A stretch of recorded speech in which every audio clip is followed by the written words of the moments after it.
ನಮಸ್ತೆ. ನಾನು ಕವಿತಾ. ಒಂದು ಕಡೆ ವ್ಯವಸಾಯ ಮಾಡ್ತಾಯಿದ್ದೀನಿ, ಮತ್ತು ಇನ್ನೊಂದು ಕಡೆ ನಾನು ರಿಸರ್ಚ್ ಸ್ಕಾಲರ್. ನಮ್ಮ ಲೋಹ ಶಿಲ್ಪಗಳ ಬಗ್ಗೆ ಸಾಕಷ್ಟು ಅಧ್ಯಯನ ಮಾಡ್ತಾಯಿದ್ದೀನಿ.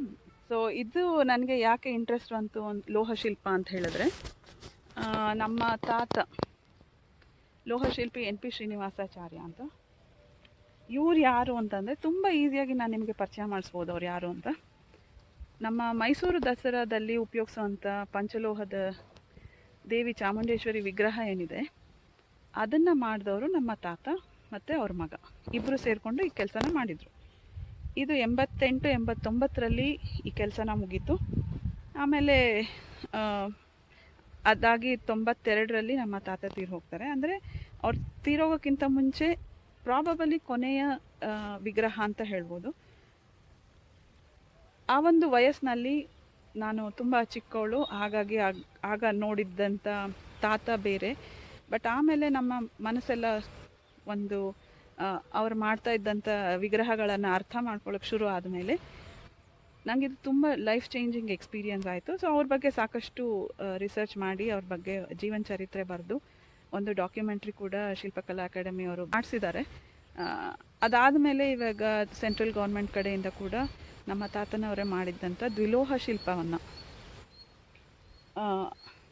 ಮತ್ತೆ ಇನ್ನೊಂದು ಸರಿ ಮಾಡಿ ಅದನ್ನು ಅದ್ರ ಬಗ್ಗೆ ರಿಸರ್ಚ್ ಮಾಡಿ ಅಂತ ಹೇಳಿ ನನಗೆ ಪ್ರಾಜೆಕ್ಟ್ ಕೊಟ್ಟು ಅದು 2 ವರ್ಷದವರೆಗೂ ನಡೀತು. ಆ ಒಂದು ಪೂರ ಪರಿಸ್ಥಿತಿಯಲ್ಲಿ ಒಂದು ಅರ್ಥ ಮಾಡ್ಕೊಂಡಿದ್ದೇನೆಂದರೆ, ಯಾವುದೇ ಒಂದು ಅಂದರೆ ಈ ಒಂದು 20 ವರ್ಷದಲ್ಲಿ as a research scholar, not as ಮೊಮ್ಮಗಳಾಗಿ ಅಲ್ಲ, ಆ್ಯಸ್ ಎ ರಿಸರ್ಚ್ ಸ್ಕಾಲರ್ ನಾನು ಅಬ್ಸರ್ವ್ ಮಾಡಿದಾಗ ಒಂದು ಮನಸ್ಸಿಗೆ ಬಂದಿದ್ದು ಏನಂದರೆ, ಶಿಲ್ಪಿಗಳು ಯಾವುದೇ ಒಂದು ವಿಗ್ರಹ ಮಾಡಬೇಕಾದ್ರೆ ಮನಸ್ಸಿನ ಒಳಗೆ ಕೂಡ ಶುದ್ಧತೆ ಇರಬೇಕು, ಅವ್ರು ತಿನ್ನೋ ಆಹಾರದಲ್ಲಿ ಶುದ್ಧತೆ ಇರಬೇಕು. ಯಾವುದೇ ಒಂದು ಕೆಲಸ ಮಾಡಬೇಕಾದ್ರೂ ಅಂದರೆ ಲೋಹ ವಿಗ್ರಹದ ಕೆಲಸ ಮಾಡಬೇಕು ಅಂದರೆ ದೇವಸ್ಥಾನಕ್ಕೆ ಬೇಕಾಗಿರುವಂಥದ್ದು ಅವರ ಒಂದು ಲೈಫ್ ಸ್ಟೈಲೇ ಡಿಫ್ರೆಂಟ್ ಆಗಿರುತ್ತೆ. ಈ ಥರ ನಮ್ಮದು ಬೇಕಾಬಿಟ್ಟಿ ಲೈಫ್ ಥರ ಇರೋಲ್ಲ. ಅವ್ರು ಹಾಕುವಂಥ ಬಟ್ಟೆ ಕೂಡ ಸ್ಟಿಚ್ ಆಗಿರಲ್ಲ. ಅಂದರೆ ಪಂಚೆ ಶಲ್ಯ ಇಂಥದನ್ನು ಹಾಕ್ಕೊಂಡು, ಅಂದರೆ ಒಂದೊಂದು ಬಟ್ಟೆ ಹಾಕ್ಕೊಂಡು ಅದರಲ್ಲಿ ಅವ್ರು ಕೆಲಸ ಮಾಡ್ತಾ ಇರ್ತಾರೆ.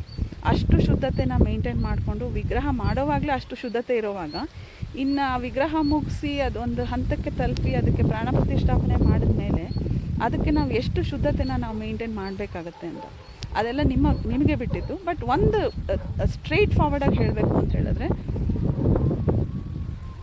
ನಮ್ಮ ಹಿಂದೂ ಸಂಸ್ಕೃತಿನಲ್ಲಿ ನಮ್ಮ ಹಸುಗಳನ್ನು ನಾವು ನೋಡ್ತಾ ಇರೋ ರೀತಿ ಇದೆ. ಅಂದರೆ ಅದಕ್ಕೆ ಕಂಡ್ರೆ ಇವತ್ತಿನ ದಿನವೇ ನೀವು ಮೈಸೂರಿಗೆ ಹೋಗಿ ನೋಡಿದ್ರೆ ಹೆಜ್ಜೆ ಹೆಜ್ಜೆನಲ್ಲೂ ಹಸುಗಳಿರುತ್ತೆ. ಆ ಒಂದು ಹಸುನ 10 ಹೆಜ್ಜೆಗೂ ಒಬ್ಬೊಬ್ಬರು ಅದನ್ನು ಮುಟ್ಟಿ ನಮಸ್ಕಾರ ಮಾಡ್ತಾ ಇರ್ತಾರೆ.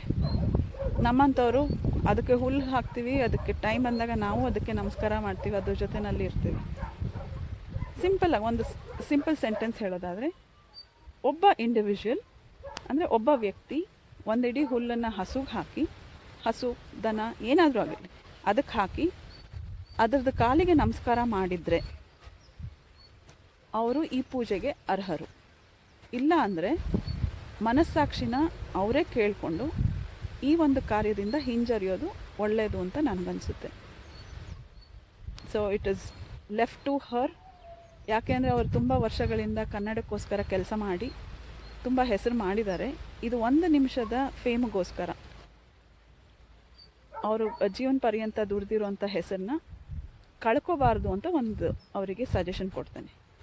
ಇದು ಒಂದು ಮನಸ್ಸಿಗೆ ಬಂದಿದ್ದನ್ನು ನಾನು ಹೇಳ್ತಾ ಇದ್ದೀನಿ. I am not against anything, but ಈ ಒಂದು ಪದ್ಧತಿನ ಫಾಲೋ ಮಾಡ್ಕೊಂಡು ಹೋಗಬೇಕಾಗತ್ತೆ. ಯಾಕೆಂದರೆ ನಮ್ಮ ಕರ್ನಾಟಕದಲ್ಲಿ ಉಳಿದಿರೋಂಥ, ಮೈಸೂರಲ್ಲಿ ಉಳಿದಿರೋಂಥ ಅರಮನೆ ಅಥವಾ ಮೈಸೂರು ಆಸ್ಥಾನ ಅಂತ ಒಂದು ಆಗುತ್ತೆ ಅನ್ನೋದಾದರೆ ಅದು ಮೈಸೂರಲ್ಲೇ.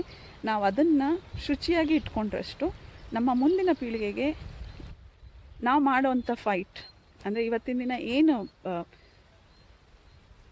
ಇಷ್ಟ ಇಲ್ಲದೆ ಕೆಲವೊಬ್ಬರೆಲ್ಲ ಮಾತಾಡ್ತಾ ಇದ್ದಾರೆ, ಅದಕ್ಕೆಲ್ಲ ಒಂದು ಕಡಿವಾಣ ಹಾಕಿ ನಮ್ಮ ಒಂದು ನಾಡಿನ ಜನತೆ ತಮ್ಮ ಅಭಿಪ್ರಾಯನ ಮುಂದೆ ಇಡ್ತಾ ಇದ್ದಾರೆ. ಅದರಲ್ಲೇನೂ ತಪ್ಪಿಲ್ಲ. ಐ ಫೆಲ್ಟ್ ಏನೋ ಮಗಳಾಗಿದ್ಕೊಂಡು ಅಥವಾ ಕರ್ನಾಟಕದವಳಾಗಿದ್ಕೊಂಡು ಈ ಒಂದು ಮಾತು ಹೇಳಬೇಕು ಅನ್ನಿಸ್ತು. Probably this is in a very simplest form. ಯಾರಾದ್ರೂ ಹಸುಗೆ ಒಂದಿಡಿ ಹುಲ್ಲು ಹಾಕಿ ಅದಕ್ಕೆ ನಮಸ್ಕಾರ ಮಾಡಿದರೆ ಅವರು ಈ ಪೂಜೆಗೆ ಅರ್ಹತೆ ಪಡೀತಾರೆ ಅಂತ. So it is left to anybody. ಯಾರಾದರೂ ಬರಲಿ, ಅಶುದ್ಧತೆನ ಕಾಪಾಡಿದ್ರೆ ಇಷ್ಟು ವರ್ಷದಿಂದ ಮಾಡ್ಕೊಂಡು ಬಂದಿರೋ ಅಂಥ, ಅಂದರೆ ನೂರಾರು ವರ್ಷದಿಂದ ಮಾಡ್ಕೊಂಡು ಬಂದಿರೋ ಅಂಥ ವಿಜಯನಗರದ ಒಂದು ಆಚರಣೆ ಏನಿದೆ, ಅದು ಮೈಸೂರಲ್ಲಿ ತುಂಬ ವಿಜೃಂಭಣೆಯಿಂದ ನಡೀತಾ ಇದೆ. ಅದನ್ನು ಶುದ್ಧವಾಗಿ ಇಟ್ಕೊಳ್ಳೋಕ್ಕೆ ನಾವೆಲ್ಲರೂ ಪ್ರಯತ್ನ ಪಡೋಣ. I am sure government will also support this idea. ಮುಂದೆ ಇವಾಗ ಏನಾದರೂ ಅವ್ರು ಸ್ಟೆಪ್ ಬ್ಯಾಕ್ ಆದರೆ ಮುಂದಿನ ದಿನಗಳಲ್ಲಿ ಹೇಳೋಕ್ಕಾಗಲ್ಲ. ನಮ್ಮ ಕರ್ನಾಟಕದವರನ್ನೇ ನಿಮ್ಮನ್ನು ಒಪ್ಪಿ ಅವರನ್ನೇ ಕರೆಸಿ ಅಂತ ಹೇಳಿದ್ರು ಹೇಳ್ತಾರೆ. ಸೊ ಹಾಗಾಗಿ ತಮ್ಮಲ್ಲಿ ಒಂದು ವಿನಂತಿ, ಕನ್ನಡಕ್ಕೆ ನೀವು ತುಂಬ ದುಡ್ದಿದ್ದೀರಾ, ನೋಡಿ ಯೋಚನೆ ಮಾಡಿ. ಗೌರ್ನಮೆಂಟ್ ಇನ್ವೈಟ್ ಮಾಡಿದ್ದಾರೆ, ಅದಕ್ಕೆ respectfully you can say no and step back. ಕರ್ನಾಟಕದವ್ರಿಗೂ ಎಲ್ಲ ಖುಷಿ ಆಗುತ್ತೆ. ಮುಂದಿನ ದಿನಗಳಲ್ಲಿ ನಿಮ್ಮ ಒಂದು ಆಸೆ ಏನಿದೆ ಅದು ಪೂರೈಸೋ ಚಾನ್ಸಸ್ ಇದೆ. ಇಲ್ಲ ಅಂದರೆ ನಿಮ್ಮ ಪೂರ ಜೀವನ ಪರ್ಯಂತ ಈ ಒಂದು ಹೆವಿ ಥಾಟನ್ನು ಇಟ್ಕೊಂಡು ಕ್ಯಾರಿ ಮಾಡಬೇಕಾಗತ್ತೆ. So it is left to you. Anyways, everybody, happy Dasara. I show you very beautiful scene. ಅಲ್ಲಿ ನೋಡಿ,